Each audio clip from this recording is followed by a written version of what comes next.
Taxil.com के YouTube channel पर मैं सी एस सतबीर सिंह आपका स्वागत करता हूं। रेगुलर अपडेट के लिए आप हमारे चैनल को सब्सक्राइब करें, नोटिफिकेशन बेल को प्रेस करना ना भूलें ताकि जैसे ही हम कोई नया अपडेट डालें आपके पास इमीडिएटली यह अपडेट पहुंच जाए। डेल क्रेडिट एजेंट को जीएसटी एक्ट के अंतर्गत रजिस्ट्रेशन कब लेनी है और वैल्यूएशन किस प्रकार करनी है, इसके लिए सरकार ने सर्कुलर इशू किया है।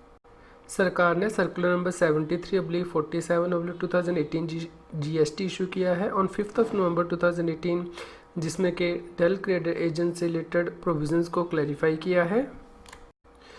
इस केस में सीबीआईसी ने कहा है कि डीसीए यानी कि डेल क्रेडिट एजेंट एक सेलिंग एजेंट होता है जो कि प्रिंसिपल के द्वारा इंगेज किया जाता है ताकि वह प्रिंसिपल के बिहाफ पे गुड्स और सर्विसेज को प्रोवाइड कर सके। जो की डिफरेंस है डीसीए और जो दूसरे एजेंट हैं उनमें यह है कि जो डीसीए है वो गारंटी प्रोवाइड करता है सप्लायर को, यानी कि यदि बायर सप्लायर को यानी कि प्रिंसिपल को पेमेंट नहीं करता है ड्यू डेट पे, तो उस केस में डीसीए प्रिंसिपल को पेमेंट करता है यानी कि बायर के बिहाफ पर पेमेंट प्रोवाइड करता है।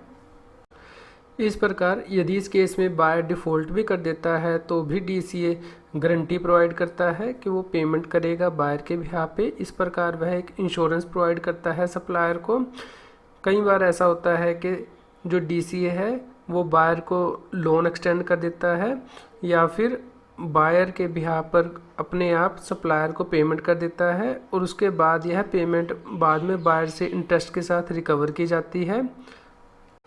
इस प्रकार इस केस में बहुत से डाउट रेज हो रहे थे कि यदि जो पेमेंट की जा रही है डीसीए के द्वारा प्रिंसिपल को या फिर जो बायर को लोन दिया जा रहा है डीसीए के द्वारा ताकि वह प्रिंसिपल को पेमेंट कर सके, उसकी वैल्यूएशन किस प्रकार होगी, इसके लिए सीबीआईसी ने क्लैरिफिकेशन इशू की है। सबसे पहला क्वेश्चन जो रेज हो रहा था वह यह था कि क्या डीसीए शेड्यूल 1 के अंतर्गत जो पैरा 3 दिया गया है सीजीएसटी एक्ट का, उसके अंतर्गत एजेंट की डेफिनेशन के अंदर आता है। इसे सीबीआईसी ने क्लैरिफाई किया है कि दो बातों पे डिपेंड करेगा कि इस केस में इनवॉइस किस प्रकार इशू की जा रही है। यदि इनवॉइस जो गुड्स की सप्लाई के लिए इशू की जाती है वो सप्लायर के द्वारा इशू की जाती है कस्टमर को डीसीए के द्वारा या फिर अपने आप, तो उस केस में डीसीए एजेंट की डेफिनेशन के अंतर्गत नहीं आता है। लेकिन जो इनवॉइस इशू की जा रही है गुड्स की सप्लाई के लिए, यदि वो डीसीए अपने नाम पर इशू करता है तो उस केस में वह प्रिंसिपल का एजेंट माना जाएगा। दूसरा क्वेश्चन ये रेज हो रहा था कि यदि डीसीए प्रिंसिपल का एजेंट नहीं है एज पर शेड्यूल 1 पैरा 3 और उस केस में वह बायर को शॉर्ट टर्म लोन प्रोवाइड करता है और उस लोन के ऊपर इंटरेस्ट भी चार्ज करता है, तो क्या यह जो चार्ज किया गया है अमाउंट यह उन गुड्स की वैल्यू का पार्ट माना जाएगा जो कि प्रिंसिपल बायर को सप्लाई करता है। यहाँ पे सीबीआईसी ने क्लैरिफाई किया है कि यहाँ पे 3 तरह की एक्टिविटीज़ हो रही है। एक तो गुड्स जो है वो सप्लाई की जा रही है प्रिंसिपल के द्वारा रेसिपिएंट को, दूसरा सर्विसेज सप्लाई की जा रही है डीसीए के द्वारा रेसिपिएंट को, और तीसरा जो है वो लोन एक्सटेंड किया जा रहा है डीसीए के द्वारा रेसिपिएंट को। इस केस में सीबीआईसी ने क्लैरिफाई किया है कि जो शॉर्ट टर्म लोन डीसीए के द्वारा बायर को एक्सटेंड किया जा रहा है और उसके ऊपर जो इंटरेस्ट चार्ज किया जा रहा है वह एक इंडिपेंडेंट सप्लाई है। और यदि आप नोटिफिकेशन नंबर 12/2017 सेंट्रल टैक्स को देखते हैं तो उसमें कहा गया है कि यदि डिपॉजिट लोन और एडवांसेस पर इंटरेस्ट लिया जाता है तो उसे जीएसटी से एग्जम्पशन दी गई है। दूसरा केस वो हो सकता है जहाँ पे कि डीसीए प्रिंसिपल का एजेंट है एज पर शेड्यूल 1 पैरा 3 और उस केस में वह प्रिंसिपल को पेमेंट कर देता है और उसके बाद बायर से इंटरेस्ट और डिलेड पेमेंट चार्जेस के साथ यह पेमेंट रिकवर करता है। तो क्या इसे जो गुड्स की वैल्यू है उसमें शामिल किया जाएगा ताकि इसके ऊपर जीएसटी चार्ज किया जा सके।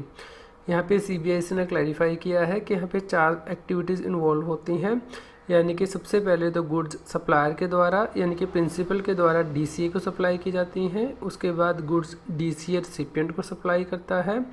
इसके अलावा एजेंसी सर्विसेज भी प्रोवाइड की जाती हैं डीसीए के द्वारा सप्लायर को, रेसिपिएंट को या फिर दोनों को, और उसके बाद डीसीए क्रेडिट फैसिलिटी एक्सटेंड करता है रेसिपिएंट को यानी कि बायर को। इस केस में सीबीआईसी ने क्लैरिफाई किया है कि यहाँ पे यदि agent short term credit facility extend करता है बायर को, तो उस केस में कोई इंडिपेंडेंट सप्लाई नहीं रह जाती है, बल्कि जो गुड्स डीसीए के द्वारा सप्लाई की जा रही हैं ये उसका ही पार्ट मानी जाएंगी।